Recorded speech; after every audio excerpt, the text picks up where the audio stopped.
السلام کے متعلق کچھ گزارشات ہوگی۔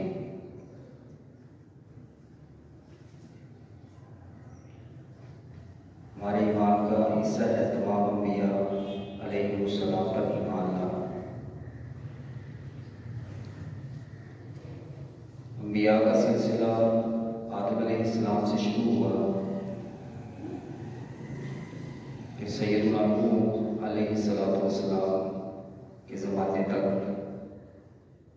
چند ایک انبیاء کا ذکر ملتا ہے۔ پھر سیدنا ابراہیم علیہ السلام سے انبیاء کا ایک مستقل سلسلہ شروع ہوا۔ آپ کے دو بیٹے سیدنا اسحاق علیہ السلام اور سیدنا اسماعیل علیہ السلام۔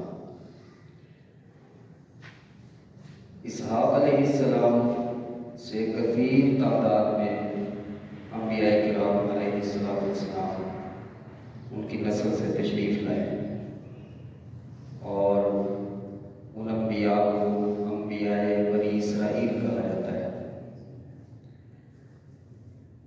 بنی اسرائیل کے جو پہلے پیغمبر ہوئے وہ سیدنا یعقوب علیہ السلام، اور جو آخری پیغمبر ان کی نسل میں آئے وہ سیدنا عیسیٰ علیہ السلام۔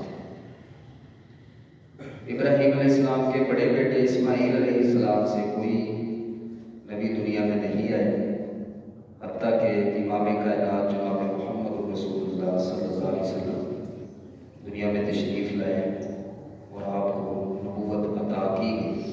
دنیا کے لحاظ سے ویسے تو آپ آدم علیہ السلام سے بھی پہلے کے نبی ہیں، تو دنیاوی لحاظ سے، عمر کے لحاظ سے جب آپ کی عمر مبارک 40 سال ہوئی تو آپ نے اعلان نبوت کیا۔ عیسیٰ علیہ السلام اللہ کے پیغمبر ہیں، اس بات پر ہمارا ایمان ہے، لیکن عیسیٰ علیہ السلام کے پیروکاروں نے، ان کی امت نے ان کا تعارف جو پیش کیا وہ اللہ سبحانہ و تعالیٰ کی مرضی اور عیسیٰ علیہ السلام کی تعلیمات کے بالکل خلاف تھا، اور قیامت والے دن اس بات کا الزام بھی وہ دیں گے حضرت عیسیٰ علیہ السلام پر عیسائی کہ وہ مانتے ہیں اور اس بات کی تبلیغ بھی کرتے ہیں عیسیٰ علیہ السلام اللہ کے بیٹے ہیں۔ تو قیامت والے دن اللہ تعالیٰ پوچھیں گے کہ عیسیٰ کو میں نے اپنا نبی بنایا تھا تو آپ نے اسے میرا بیٹا کیوں جانا؟ تو وہ الزام دیں گے کہ ہمیں عیسیٰ علیہ السلام نے یہ کہا تھا۔ تو اللہ سبحانہ و تعالیٰ سیدنا عیسیٰ علیہ السلام کو بلوائیں گے، تو بڑی پیاری بات حضرت عیسیٰ علیہ السلام کو ارشاد فرمائیں گے کہ یا اللہ، جب تک تو میں زندہ تھا میں نے تیری توحید کی دعوت دی، اور میرے دنیا سے چلے جانے کے بعد انہوں نے کیا کیا وہ مجھ سے بہتر آپ جانتے ہیں۔ اللہ پوچھیں گے بھی اب ان کے ساتھ کیا کریں؟ اس وقت بھی وہ بڑا پیارا جواب دیں گے، اور یہ علماء نے اللہ کے ادب کے حوالے سے یہ باتیں ذکر کی ہیں کہ اللہ سبحانہ وتعالیٰ کا ادب انبیاء نے ہمیں کیسے سکھایا۔ اللہ کے سامنے اپنا فیصلہ نہیں کیا جب اللہ نے پوچھا کہ ان کے ساتھ کیا سلوک کیا جائے، تو عیسیٰ علیہ السلام نے فرمایا تھا کہ اگر آپ ان کو عذاب دیں تو آپ کے بندے ہیں، یہ ہماری صحت پہ تو کوئی اثر نہیں، اور اگر آپ معاف کر دیں تو آپ کی شان ہے کہ آپ غفور الرحیم ہیں۔ یہ عیسیٰ علیہ السلام قیامت والے دن جواب دیں گے۔ تو بہرحال بات ہم یہ کر رہے تھے کہ عیسائیوں نے جو عیسیٰ علیہ السلام کا تعارف پیش کیا وہ یہ تھا کہ آپ کو اللہ کا بیٹا بنا کر پیش کیا۔ تو قرآن مجید جو پچھلی کتابیں ہیں یا پچھلے انبیاء کی جو تعلیمات ہیں ان کو یکسر ختم کرنے کے لیے نہیں آیا، بلکہ ان کی جو صحیح باتیں ہیں قرآن مجید نے وہ بھی ذکر کی، جن باتوں میں ہیرا پھیری ہوئی قرآن مجید نے ان کی بھی اصلاح کی۔ تو صحیح تعارف قرآن مجید نے پیش کیا سورہ مریم میں، اور اللہ نے اتنی شان دی ہے کہ حضرت مریم جو آپ کی والدہ ہیں ان کے نام پر قرآن مجید میں مکمل سورۃ اللہ نے اتاری، اور عیسیٰ علیہ السلام کا کئی جگہ پر اللہ سبحانہ و تعالیٰ نے ذکر فرمایا۔ چنانچہ سورہ مریم کے اندر ہی یہ واقعہ بیان کیا گیا کہ ایک تعارف وہ ہے جو عیسائی اس وقت کی دنیا کے سامنے پیش کرتے تھے یا آج تک ان کی تعلیم اس سلسلے سے جاری ہے، اور ایک تعارف وہ ہے جو وہ نبی خود کروا رہا ہے، جس کے بارے میں لوگ باتیں کرتے ہیں عیسائی، وہ خود اپنا تعارف کرواتا ہے کہ میں کون ہوں۔ تو زیادہ قابل اعتبار تعارف وہی مانا جائے گا جو انسان اپنا خود کرواتا ہے، دوسرے لوگ جو مرضی کرتے ہیں۔ تو اللہ نے فرمایا کہ جب عیسیٰ علیہ السلام ابھی چھوٹے سے بچے تھے ماں کی گود میں، تو انہوں نے اپنا تعارف کرواتے ہوئے یہ فرمایا کہ انی عبد اللہ۔ پہلی بات تو یہ یاد رکھیں کہ میں اللہ کا بندہ ہوں۔ عیسیٰ علیہ السلام کے معجزات میں سے، سیدہ مریم کی کرامتوں میں سے یہ بات تھی کہ گود میں پڑا ہوا بچہ چند دنوں کا وہ باتیں کر رہا ہے، اور نبی کریم صلی اللہ علیہ وسلم نے 3-4 بچوں کا ذکر بھی کیا جنہوں نے اپنی ماں کی گود میں دودھ پینے کی عمر میں بہت ہی چھوٹی عمر میں نوزائیدہ ہونے کی حالت میں باتیں کی۔ ان میں سے ایک بچہ یہ عیسیٰ علیہ السلام کا ذکر ہے۔ تو جناب عیسیٰ علیہ السلام بولے، فرمایا انی عبد اللہ، میں اللہ کا بندہ ہوں، ابن اللہ، اللہ کا بیٹا نہیں ہوں۔ یہ بات ذہن میں رکھیں کہ ہو سکتا ہے کہ لوگ جو واقعہ ہوا تھا کہ آپ بغیر باپ کے پیدا ہوئے، یہ بات ہم جانتے ہیں کہ اللہ کے حکم سے سیدہ مریم کے پیٹ میں اللہ تعالیٰ نے روح پھونکی، کلمے کا القاء کیا، بغیر باپ کے عیسیٰ علیہ السلام دنیا میں تشریف لائے۔ تو کوئی کہہ سکتا تھا، ایک ذہن میں بات جا سکتی تھی کہ ہو سکتا ہے اللہ تعالیٰ کی طرف سے کوئی اس طرح کا معاملہ ہو۔ تو جناب عیسیٰ کی زبان سے یہ الفاظ بچپن میں ادا کروا دیے گئے کہ بھائی میں اللہ کا بیٹا نہیں ہوں بلکہ میں اللہ کا بندہ ہوں۔ صرف میری پیدائش میں اور دوسری پیدائش میں یہ فرق ہے دوسرے لوگوں کی کہ وہ ایک مرد اور عورت کا ملاپ ہوتا ہے، اس کے بعد پیدا ہوتا ہے، وہ انسان دنیا میں آتا ہے، لیکن اللہ نے مجھے معجزاتی طور پر بغیر باپ کے پیدا کیا۔ اور اس میں حیران ہونے کی بات نہیں، اس سے پہلے اللہ تعالیٰ اپنی قدرت دکھا چکے ہیں کہ اللہ نے آدم علیہ السلام کو ماں اور باپ دونوں کے بغیر پیدا کر دیا۔ اب تو پھر بھی ایک ذات کا وجود ہے، ماں موجود ہے، تو میں اللہ کا بندہ ہوں۔ دوسری بات یہ ارشاد فرمائی، آتانی الکتاب وجعلنی نبیا، جب میں بڑا ہو جاؤں گا تو اللہ تعالیٰ مجھے ایک کتاب دیں گے اور مجھے نبی بنائیں گے۔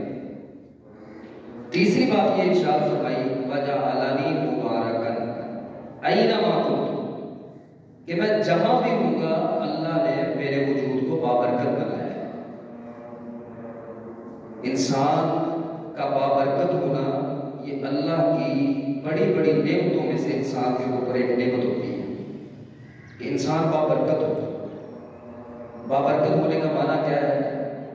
ایک معنی تو یہ کہ لوگوں کی ضروریات کسی انسان سے جڑ جائیں اور وہاں سے وہ ضروریات پوری ہوں، یہ انسان بابرکت ہوتا ہے کہ ضروریات لوگوں کی جڑی ہوئی ہے، اور پھر اللہ نے اس کے ذریعے سے لوگوں کی ضروریات کو پورا کیا۔ عیسیٰ علیہ السلام کے ساتھ کئی بیماروں کی ضروریات جوڑ دی گئی، اور کئی ساری ہمیں ایسی روایات ملتی ہیں عیسیٰ علیہ السلام لوگوں کے لیے کتنا فائدہ کر کے گئے۔ تو اللہ نے مجھے بابرکت بنایا، اینما کنت، جہاں پر بھی میں ہوں گا اللہ نے برکت میرے ساتھ رکھی۔ اور یہ برکت مجھے کیسے ملی؟ 3 چیزیں ذکر فرمائی۔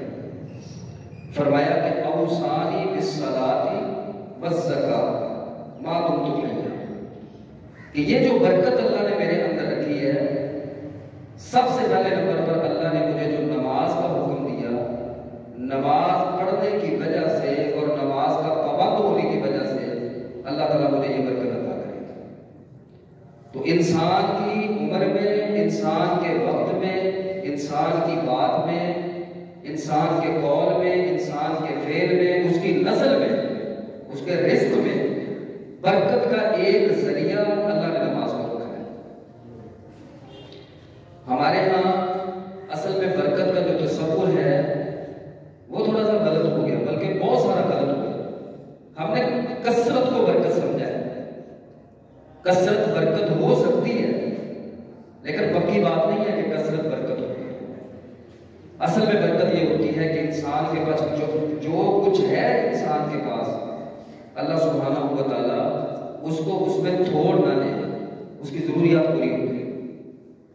اور ایک حدیث میں کائنات کے امام جناب محمد رسول اللہ صلی اللہ علیہ وسلم نے ارشاد فرمایا، آپ نے فرمایا کہ وہ آدمی کامیاب ہو گیا، نمبر ایک جس کے اندر کچھ صفات پائی ہیں، ان میں سے نمبر ایک جو صبح کو اٹھا تو معافن فی جسدہ ہی، اس کے جسم کے سارے اعضاء کام کرتے تھے، اس کی آنکھیں دیکھتی ہیں، کان سنتے ہیں، ہاتھ حرکت کرتے ہیں، زبان بولتی ہے، دماغ سوچتا ہے، اس کا سارا جسم ظاہراً و باطناً، ظاہری اعضاء بھی باطنی اعضاء بھی سب اپنی اپنی جگہ پہ کام کر رہے ہیں۔ نمبر ایک جس کے اندر یہ چیز ہوتی ہے۔ نمبر دو اس کے پاس شام کا کھانا موجود ہو، اور نمبر تین جب وہ صبح اٹھا تو اس کے گھر کے سارے افراد بھی صحیح سلامت ہیں، ماں بھی زندہ ہے، باپ بھی زندہ ہے، بہن بھی زندہ ہے، بیٹا بھی، بیٹی بھی، اس کو رات کے وقت میں اس طرح کی کوئی پریشانی نہیں ہوئی کہ اس کو کسی پیارے کا صدمہ اٹھانا پڑے، اور اس کے ساتھ ساتھ اللہ تعالیٰ نے اس کو اسلام کی بھی نعمت دی۔ آپ نے فرمایا کہ جس آدمی کو یہ چیزیں عطا فرما دی گئی، قد افلح، وہ انسان فلاح پا گیا، مطلب وہ دنیا میں بھی کامیاب ہے اور وہ آخرت میں بھی کامیاب ہے، اس کو کامیابی ملی۔ تو اللہ سبحانہ و تعالیٰ نے اور اسلام نے ہمیں جو برکت کا تصور دیا ہے وہ یہ ہے کہ انسان کے پاس جو کچھ ہے وہ انسان کی ضرورت پوری کرتا ہو، جو چیز سکون کے لیے ہے وہ سکون دیتی ہو، جو چیز روزی کا وسیلہ ہے وہ بندے کو روزی دیتی ہو۔ یہ چیزیں ہیں جو انسان کو، جس کو برکت سمجھنا چاہیے۔ بعض اوقات ایسا بھی ہوتا ہے کہ اللہ تعالیٰ کثیر چیز میں بھی برکت رکھ دیتے ہیں۔ کثرت کا ہونا، مال کا زیادہ ہونا، اس کو بھی یہ نہیں سمجھنا چاہیے کہ شاید یہ برکت سے خالی ہے۔ سلیمان علیہ السلام کو اللہ تعالیٰ نے بہت کچھ عطا کیا تھا، ذوالقرنین کو اللہ تعالیٰ نے بہت کچھ عطا کیا تھا، تو کسی کے مال کا زیادہ ہونا اس کو بھی ہم یہ نہیں کہہ سکتے کہ یہ برکت سے خالی ہے۔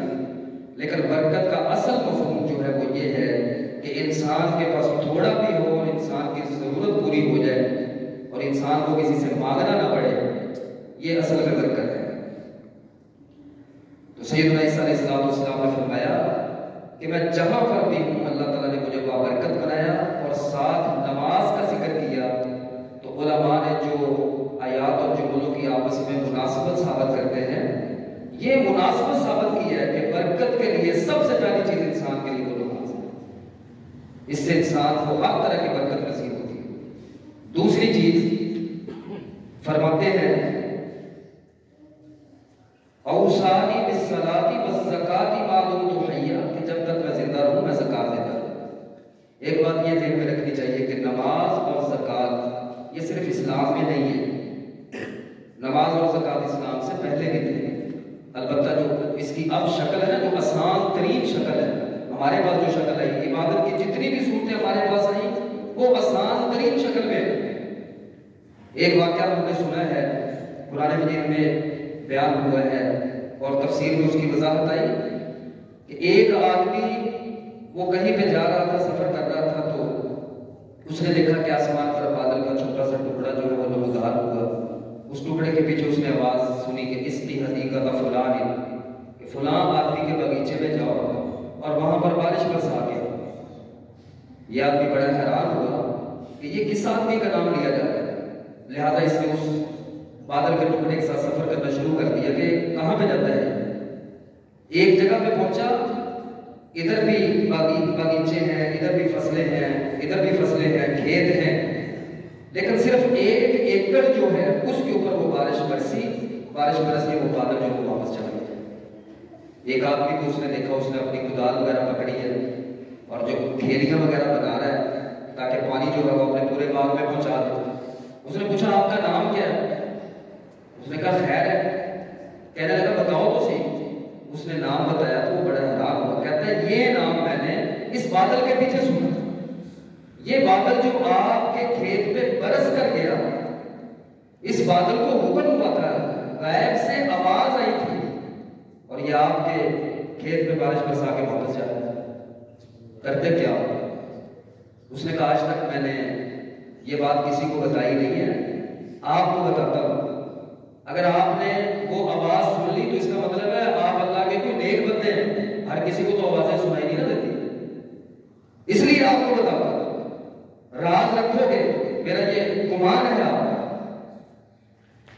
کہتے ہیں جب بھی میری فصل پک کر تیار ہوتی ہے میں اس کے 3 حصے کرتا ہوں، ایک حصہ اسی فصل کے اوپر دوبارہ خرچ کرتا ہوں، ایک حصہ اپنے بچوں کے لیے، اور ایک حصہ تیسرا حصہ جو ہے وہ میں اللہ تعالیٰ کے راستے میں خیرات کر دیتا ہوں۔ آج تک مجھے کوئی اپنی فصل کو دبا لگانے کی، کوئی سپرے کرنے کی، کوئی کھاد ڈالنے کی ضرورت ہی پیش نہیں ہے، سارا کچھ اللہ سبحانہ وتعالیٰ خود بخود کر دیتے ہیں۔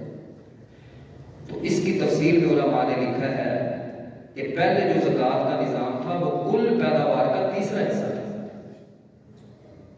جتنی پیداوار ہوئی ہے اگر 30 من کسی کی گندم ہوگی تو 10 من اس کو دینے پڑتے ہیں، اور ہمارے ہاں وہ 20واں حصہ رکھا ہے، 10واں حصہ رکھا ہے۔ آسان ترین بنا کر اللہ سبحانہ وتعالیٰ نے ہمیں نظام دیا، نماز آسان، روزہ آسان، کہاں 24 گھنٹے کا 8 والا روزہ؟ اب بھی جو یہودی رکھتے ہیں روزہ، عیسائی رکھتے ہیں، دوسرے مذاہب میں رکھا جاتا ہے 8 والا روزہ رکھا جاتا ہے، افطاری کے ٹائم جس ٹائم پہ کھایا اسی ٹائم پہ دوبارہ جا کر افطار کرنا ہے، اسی ٹائم پہ دوبارہ نئے سرے سے روزہ رکھنا شروع کر دینا، اور ہمارے لیے آسانیاں کر دی۔ تو اللہ نے مجھے نماز کا حکم دیا، زکوٰۃ کا حکم دیا، نماز اور زکوٰۃ ان چیزوں نے مجھے بابرکت بنایا، اور تیسری چیز انہوں نے ذکر کی وَبَرًّا بِوَالِدَتِي، کہ اللہ نے مجھے اپنے ماں کا فرما بردار بنایا۔ ماں کا ذکر صرف اس لیے کیا کہ صرف ماں کا ذکر، جو کہ عیسیٰ علیہ السلام کے والد تو تھے نہیں، فرمایا کہ مجھے اپنی ماں کا فرما بردار بنایا۔ تو ماں کی فرما برداری یہ انسان کو بابرکت بناتی ہے، مطلب یہ نہیں ہے کہ باپ کی فرما برداری کرنے سے برکت نہیں ملتی، اصل میں یہاں پر علماء نے ایک بڑا پیارا نقطہ بیان کیا کہ نبی کریم صلی اللہ علیہ وسلم نے جو ماں کے بارے میں 3 دفعہ وصیت فرمائی نا، اس کے پیچھے ایک لاجک ہے، اس کے پیچھے ایک بڑی گہری بات ہے۔ وہ بات یہ ہے کہ بچے کی پرورش کے لیے ماں بھی تکلیف اٹھاتی ہے، باپ بھی تکلیف اٹھاتا ہے، لیکن باپ کی تکلیف کو بندہ جب بالغ ہو جاتا ہے اس وقت دیکھتا ہے۔ مثلا 6 سال کا بچہ، 7 سال کا بچہ، اس نے دیکھا کہ والد صاحب صبح جاتے ہیں، شام کو آتے ہیں، رات کو ڈیوٹیاں ہو رہی ہیں، دن کو ڈیوٹیاں ہو رہی ہیں، اپنے والد کی پوری محنت بچے کی نظر میں ہوتی ہے، اور بچے کی عقل اس چیز کا تقاضا کرتی ہے، اس کو فورس کرتی ہے، آمادہ کرتی ہے کہ وہ اپنے باپ کی قدر کرے، کیونکہ وہ سامنے دیکھ رہا ہے۔ لیکن ماں نے جو تکلیفیں برداشت کی وہ انسان نے دیکھی نہیں، اس لیے کہ بندہ جو چیز دیکھی نہیں اس سے غافل نہ ہو جائے۔ نبی علیہ السلام نے 3 مرتبہ ماں کے حق میں وصیت کی کہ آپ کی ماں کا حق ہے۔ اس نے سلوک کے حوالے سے صحابی نے سوال کیا، آپ نے میں آپ کی ماں کا حق ہے، اس نے کہا کہ اس کے بعد آپ نے فرمایا پھر آپ کی ماں، پھر آپ کی ماں، پھر آپ نے فرمایا آپ کے باپ کا۔ یہ مطلب نہیں کہ باپ کے حق کو شریعت نے نظر انداز کیا، جتنا حق باپ کا اتنا حق ماں کا ہے، لیکن شریعت نے جس چیز سے غافل ہونے کا اندیشہ تھا نا اس کے بارے میں تاکید کر دی کہ تیری ماں نے بھی تیرے لیے بڑی تکلیفیں اٹھائی ہیں۔ کئی باپ کی تکلیفوں کو دیکھ کر پھر یہ بھی ہوتا ہے نا کہ بندے کو عام طور پہ ماں سے کچھ لالچ نہیں ہوتا، لالچ باپ سے ہوتا ہے، تو باپ سے تو لالچ کر کے بھی بندہ اس کی قدر کر سکتا ہے، ماں سے کیا لالچ ہے؟ اس لیے شریعت نے تاکید کی۔ اور دوسری بات علماء فرماتے ہیں کہ 3 تکلیفیں ایسی ہیں جو صرف ماں نے برداشت کی، جس کی وجہ سے اللہ نے ماں کا حق زیادہ رکھا۔ نمبر 1، ولادت کی حمل کی تکلیف صرف ماں برداشت کرتی ہے، ولادت کی تکلیف صرف ماں برداشت کرتی ہے، بچے کو دودھ پلانے کی تکلیف یہ بھی صرف ماں برداشت کرتی ہے۔ اس لیے اللہ سبحانہ وتعالیٰ نے ان تین جو اس کی اپنی انفرادی مشکلات تھیں ان کو سامنے رکھتے ہوئے 3 مرتبہ کہا کیا آپ کی ماں کا حق ہے آپ پہ. لیکن یہ مطلب نہیں ہے کہ ہم باپ کو نظر انداز کریں. تو عیسیٰ علیہ السلام نے جو صرف یہ فرمایا کہ برم بوالدتی، اللہ نے مجھے جو بابرکت بنایا، اس کی تیسری وجہ یہ ہے کہ اللہ نے مجھے اپنی ماں کا فرما بردار بنایا. تو ماں اور باپ کی فرما برداری اطاعت کے کاموں میں، نیکی کے کاموں میں، یہ انسان کو بابرکت بناتی ہے. پھر فرمایا وَلَمْ يَجْعَلْنِي جَبَّارًا شَقِيًّا. پہلے وہ چیزیں ذکر کی جو اللہ نے آپ کو بطور صفت کی عطا فرمائی. اب وہ فرمایا کہ مجھے جبر کرنے والا نہیں بنایا کہ میں کسی کے اوپر زبردستی کروں. یہ چیز بھی بندے میں برکت لاتی ہے. یاد رکھیں، زبردستی کسی سے کام کروا کے اس کو منافق ہم بنا سکتے ہیں، اس کی برکت حاصل نہیں کر سکتے. جن بچوں کو زبردستی سزا دے کر فورس کر کے کسی چیز سے روکا جاتا ہے، 1 منٹ کے لیے بندہ غائب ہو جائے، بعد میں وہ کیا ہے جس چیز سے روک کر گئے وہی کام دوبارہ کرنا شروع کر دیا. یہ منافقت کا دروازہ کھولنا کہ ہمارے منہ پہ اور ہے، ہم سائڈ پہ ہو جائے تو وہ اور ہے. جبر کر کے قائل کر کے آمادہ کر کے اللہ نے مجھے جبر کرنے والا بنا کر نہیں دیا کہ میں زبردستی کسی سے کچھ کام کروں. وَلَمْ يَجْعَلْنِي جَبَّارًا شَقِيًّا. جب اللہ نے سب کچھ یہ مجھے دے دیا، ایک انعام مجھ پر یہ کیا کہ ان چیزوں کے بدلے میں مجھ سے بدبختیاں دور کر دی. میں زندگی میں کبھی یہ نہیں کہوں گا اور کبھی مجھے یہ شکوہ نہیں آئے گا کہ میرے نصیب مارے. جس کے نصیب میں نماز ہو گئی، جس کے نصیب میں نیکیاں ہو گئی، جس کے نصیب میں والدین کی خدمت ہو گئی، اس کے نصیب میں کبھی بھی بدبختی نہیں آ سکتی. وہ برے نصیب والا نہیں ہو سکتا. بات کو کلوز کرتے ہیں کہ عیسیٰ علیہ السلام کا تعارف یہ اللہ تعالیٰ نے پیش کیا، نور میں اپنی زبانی کروایا. تو بہرحال مناسبت آج کے اس موضوع کی یہ ہے کہ 25 دسمبر کو عیسیٰ علیہ السلام کا دن بطور ان کی ولادت کے منایا جاتا ہے. تو اس حوالے سے بہت سارے ہمارے پاس میسج وغیرہ یا سوشل میڈیا پر مبارکباد دینا، یہ والی چیزیں یہ اسلام کی تعلیم نہیں ہے.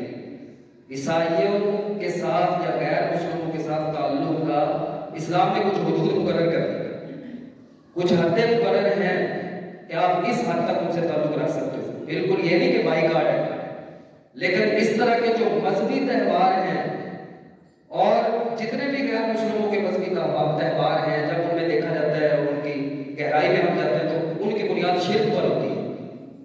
لہٰذا ان کے مذاہب کے حوالے سے ان کو کوئی مبارکباد پیش کرنا، یہ چیزیں ہمیں شعوری طور پر یا لا شعوری طور پر شرک کی طرف لے جائیں. اس طرح کی کوئی چیز نہیں. البتہ ان کے ساتھ ایک تعلق، ایک دائرے تک کوئی اسلام کی تعلیم ہے وہ رکھا جا سکتا ہے. بلکہ ایک حدیث میں آیا، نبی کریم صلی اللہ علیہ وسلم سے پوچھا گیا کہ ہم عیسائیوں کو صدقہ دے سکتے ہیں، زکوٰۃ دے سکتے ہیں؟ نبی علیہ السلام نے فرمایا نہیں. اللہ سبحانہ و تعالیٰ نے فرمایا کہ یہ آپ اپنی بات کی وضاحت کر دیں، بالکل منع نہیں. زکوٰۃ مسلمان کا حق ہے، مسلمانوں سے لی جائے، مسلمانوں کو دی جائے. البتہ جو نفل صدقات ہوتے ہیں، اگر کوئی آپ سے مسلمان لینے والا نہیں ہے، پورا معاشرہ آپ نے دیکھ لیا کہ جتنے بھی اسلامی جو اللہ تعالیٰ نے رکھے تھے کہ یہاں پر زکوٰۃ لگتی ہے، صدقہ لگتا ہے، وہ نہیں ملے آپ کو کوئی عیسائی مل رہا ہے تو آپ اس کو زکوٰۃ دے سکتے ہیں. یہ اللہ نے تعلق کا ایک دائرہ رکھا. علامہ البانی رحمہ اللہ نے السلسلۃ الصحیحہ میں یہ حدیث ذکر کی کہ تصدقوا علی اہل الادیان کلھا، کہ تمام ادیان والوں پر آپ صدقہ کر سکتے ہو. جب اللہ تعالیٰ نے یہ آپ کی اصلاح فرمائی تو نبی علیہ السلام نے یہ حدیث ارشاد فرمائی. تو اس لیے پیارے دوستوں اور محترم بھائیوں، تمام انبیاء پر ہمارا ایمان ہے. بطور مسلمان کے خصوصاً عیسیٰ علیہ السلام پر اس مناسبت سے ہم ایمان رکھتے ہیں. ہمارے ایمان کا حصہ ہے قیامت سے پہلے وہ دنیا میں تشریف بھی لائیں گے، لیکن نبی علیہ السلام کے امتی ہونے کی حیثیت سے. لیکن ان کے کسی تہوار میں اس طرح کی مبارکباد پیش کرنا، اس حوالے سے ہم مجبور ہیں کہ ہماری شریعت ہمیں اس بات کی اجازت نہیں دیتی. انسان ہونے کے ناطے ان کے ساتھ ہر طرح کا اچھا سلوک جو ہے وہ کیا جا سکتا ہے. اللہ تعالیٰ سمجھنے کو عمل کی توفیق عطا فرمائے. وآخر دعوانا الحمدللہ وحدہ والصلاۃ والسلام علی من لا نبی بعدہ. اشہد ان لا الہ الا اللہ وحدہ لا شریک لہ واشہد ان محمدا عبدہ ورسولہ. اللہم صل علی محمد وعلی آل محمد کما صلیت علی ابراہیم وعلی آل ابراہیم انک حمید مجید. اللہم بارک علی محمد